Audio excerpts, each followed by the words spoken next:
Ladies and gentlemen, please welcome General Frank J. Grass, Chief of the National Guard Bureau.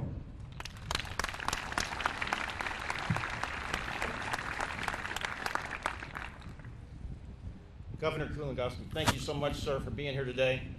And also thank you for allowing General Rees to serve with us at the national level. I know that was a decision that had to be made and allow him to leave Oregon and come work with us. And he has done just fabulous throughout his career. General Gregg, thank you so much for hosting me yesterday. I had a wonderful time with the Air Guard out of Oregon. I know that it is strong in good hands, and General Rees, you'll be very proud of what I saw yesterday, and I'm sure what I'll see at Camp Riley tomorrow.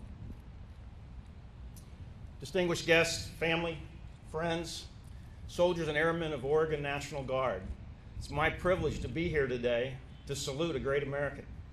It's my privilege to be here to salute a great mentor of mine, going back to a number of years. And I think you just heard the distinguished career and the things that General Fred Rees did throughout his career. And I would tell you that every time I was around him, starting in the 90s when I first met him, he always looked out for the troops. He always looked out and listened to his senior enlisted advisors. And he took that information all the way to the national level to make sure that you were well represented.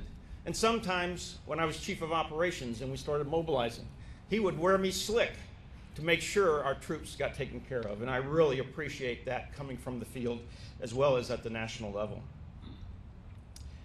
I want to recognize, though, the real horsepower, the real character, the drive behind Major General Fred Rees, and that's Mary Lynn Rees.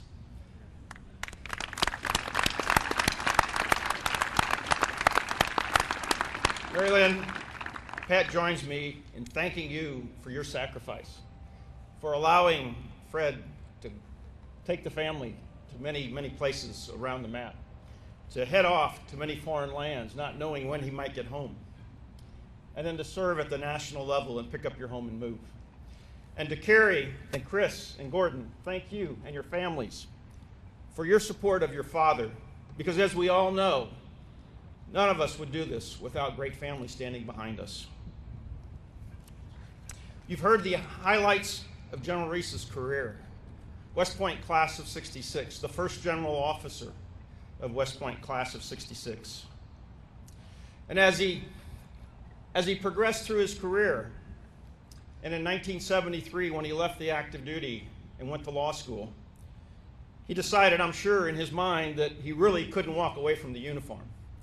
He had to become a member of the Oregon National Guard, which he did.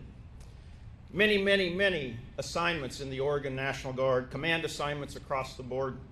But what I found most interesting when I looked at his bio is the era he spanned of our military, from the Cold War, Vietnam, Panama, Grenada, Desert Storm, Operation Noble Eagle, which, oh, by the way, he still represents and does that mission every day, which I had a chance to witness personally yesterday.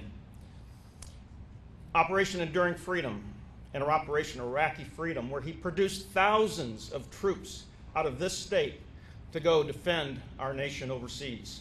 And I want to thank everyone in this audience today, especially those out here in front of us in uniform. I thank your family and your employers for staying with us for multiple deployments. There is nothing better than the National Guard in the United States or in the world.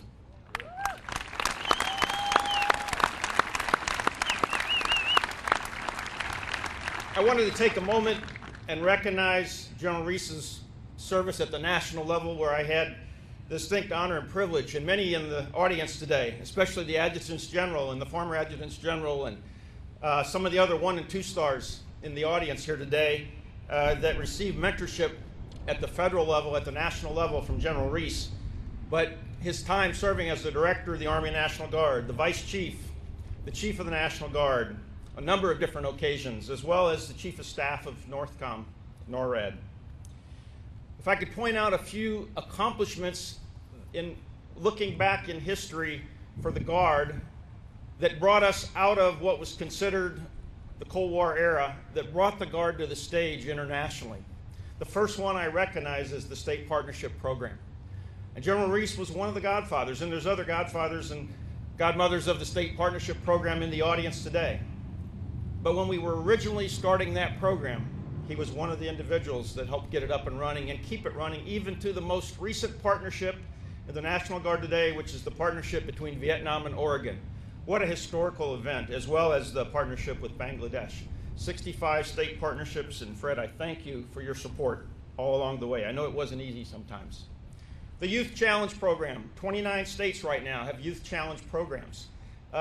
Working with at-risk youth, trying to help at-risk youth make a better life for themselves. And thousands across the nation have been helped through that program. And General Rees was a key part of establishing that and keeping it going. The civil support teams, which you have one here in Oregon, 57 across the nation. General Rees was one of the godfathers that started that program and found the resources, and today we have 18,000 strong in our chemical, biological, radiological, and nuclear enterprise that really started with General Rees and a few others talking about a need in the country to be able to respond in our communities in time of disaster or in time of threat and help our communities and our states and the federal government. The Counter-Drug Program, which supports 54 states, territories in the District of Columbia in trying to reduce the flow of drugs in our communities and also on our borders. Let me say in closing, Fred, you served your nation and the state of Oregon as a warrior, an inspired leader, a guardsman, citizen, soldier. You truly represent who we are as the Guard.